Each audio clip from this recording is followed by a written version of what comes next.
We all know that a personal brand is really important for most businesses.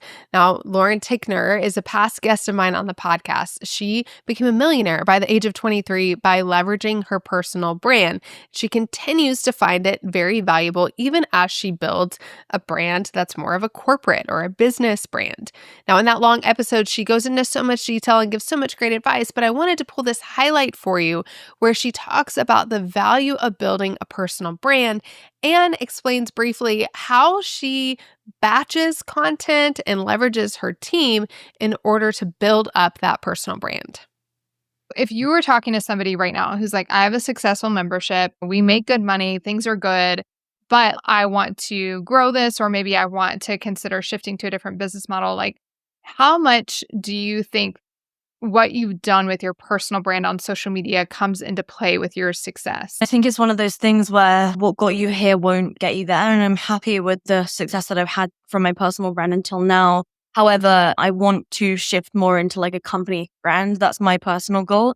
And so I think if you want a really, really nice cash flowing business, then I think personal branding is literally everything. If you want to like try and exit your business one day, then you need to be able to make sales and generate client results without needing you. So it just depends on what somebody's goal is. For example, most of my customers and my members, they don't want to sell their business and they want the business to be them at the front facing thing of everything. And so I think like personal branding is just a case of committing to it and putting out content. I think you can obviously hire ghostwriters and everything, but at the end of the day, it's one of those things where if you're not showing up as you and your personality, then it's just not going to be as efficient as you want it to be. For example, tomorrow I'm going to be filming for like 12 hours straight content. And so it's just something that I need to do once every 3 months. I do that full day of shooting that gets me my content for the next 3 months. And then I go and do it again. And is it something that I'm particularly excited about? Not really, but it's just a fact of the matter that it has to get done. And so when you build a personal brand and when you're able to build an audience around yourself and your interest and your personality, then the beautiful thing is you can sell more or less anything as long as it is something that you're actually qualified to speak on. So like I did first fitness and I did personal branding, then I did lead generation stuff. And now obviously I'm doing what I'm doing today, which is really all about helping people sell and scale their knowledge online. And that's only come purely because of like me and the stuff that I'm interested in talking about. And I think that's a really nice thing regarding personal branding is like, it's the one thing that follows you for life. So it's probably the best thing that you can invest in because at the end of the day, any time and effort that you put into it now, it's going to pay dividends into the future.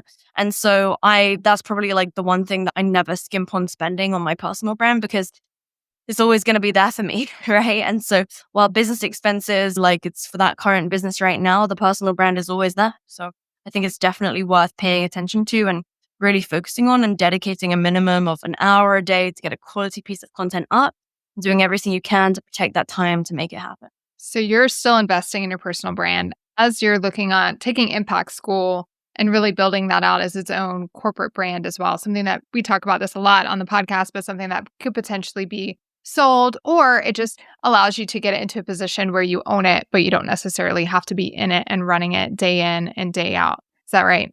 Yeah, exactly. So like my goal would be so that leads don't come through me at all, that they come through the company. So that's what we're focusing on, getting outbound and our paid media dialed in right now. And so, yeah, it's been going pretty good so far. Obviously, the majority of our lead flow comes through my name still to this day, which isn't ultimately where I want it to be in the long term. Just simple things like if, for example, you don't have a proper system so that if, let's say, no one on your team is able to reply to DMs that day, who else needs to be logged into your personal brand account to be able to pick up the lead, right? If no one, then it's you because it's your account.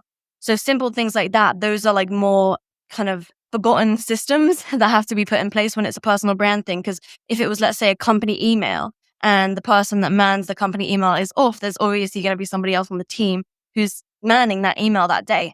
So with a personal brand, you just got to make sure that you have the same system set up because if it's nobody else, then it's going to be you because it's you.